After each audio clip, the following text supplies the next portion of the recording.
Welcome back, as we once again take a look at the Monstrous Arcanum. With the Wood Elves DLC behind us, the speculation of which races will be included in the next DLC has already begun, with the Beastmen being the most likely race. So I thought we could take a look at the two possible units from the Arcanum that we may see. I believe one has a reasonable chance of being added, while the other is quite a long shot, but nevertheless worth mentioning.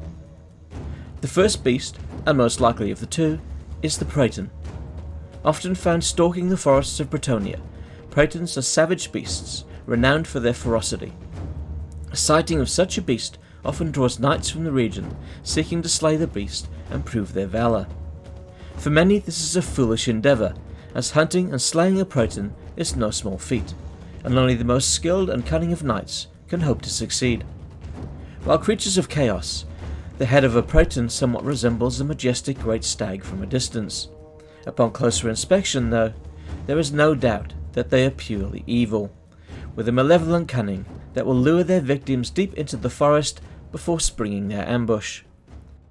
The hide of a Praeton is a mismatch of fur, feathers and scales, torn and mutilated by the thick forest in which they prowl.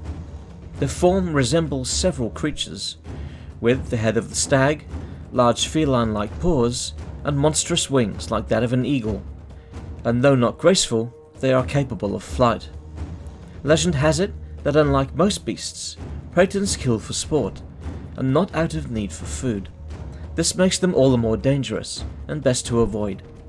The first Praeton is said to have been formed from a horrific Beastmen ritual, where Bray shamans corrupted great stags at their sacred herdstones. They took one of the most noble creatures of the woods, and twisted it into a malicious beast. Some believe, just to spite their longtime adversaries, the Wood Elves. If added to the game, I would expect them to be limited to the Beastmen and recruitable at tier 4 or 5. They would be slightly larger than a great stag, with a high weapon strength and charge bonus. Its mismatch of fur, feathers and scales would provide only a moderate level of armour, so it would not be wise to keep it in combat for too long without support. They would cause terror, have frenzy, and have vanguard deployment. It would be nice to somehow adapt their consuming hatred and endless malice special rules from the tabletop, though doing so within the confines of the game may be tricky. If anyone has any ideas on how these could be adapted, please leave a comment below. If Creative Assembly do not include the Praeton in the next Beastmen DLC, then we can console ourselves with the Praeton model that has been added to the workshop by Chaos Roby. It is yet another wonderful creation, and well worth checking out. Moving on to the second beast, and unfortunately the less likely to be added to the game. The Incarnate Elemental of Beasts. Known in legend as the Horned Man, the Bloody Hidesman, or the Faceless Hunter. The Incarnate Elemental of Beasts is summoned through ancient and savage rituals, known only to the initiates of the Amber Order of Wizards, and to the most wise of the Bray Shamans of the Chaos Beastmen.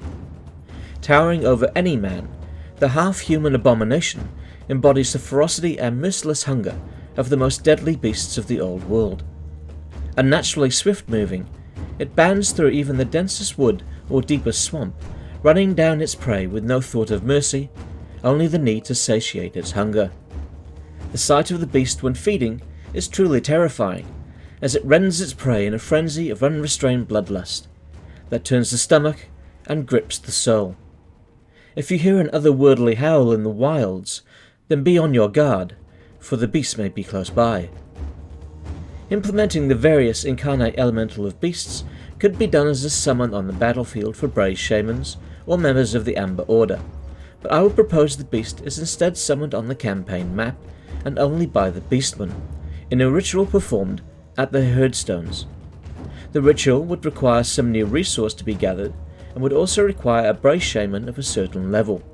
It would take a few turns, in which time the Shaman cannot perform any other actions, and then the beast would be summoned at the herdstone, available for recruitment into any Beastman army that the Shaman joins.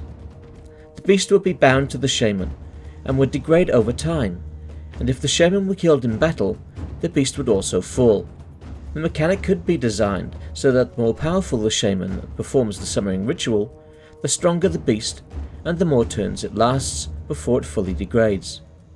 the incarnate elemental of beasts would be unbreakable and cause terror on the battlefield. It would be roughly the same height as a Carnosaur and just as quick. Its massive horns would provide it with large area of attack with armor piercing, so it would be great at anti-infantry duties. It would also come with the Howl of the Great Beast ability, adapted from the tabletop. When not in melee combat, the beast would be able to direct a piercing howl at the enemy that would reduce the morale and melee defense of all enemy units affected for a short period. Any missile unit affected would also fumble trying to reload their weapons, and would have an increased reload time and lowered accuracy.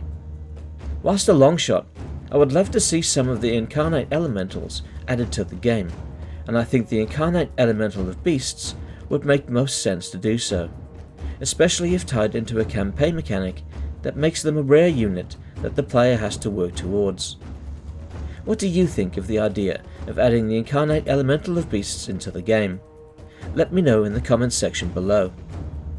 Well, once again we have reached the end of the video. I'd like to thank you all for watching, and if you can, please leave a like and subscribe to help raise the profile of the channel. As is the norm, I'd like to say a special thanks to Hot Apple Pie for their continued support on Patreon. I'm Grey Tiger, and I'll catch you next time.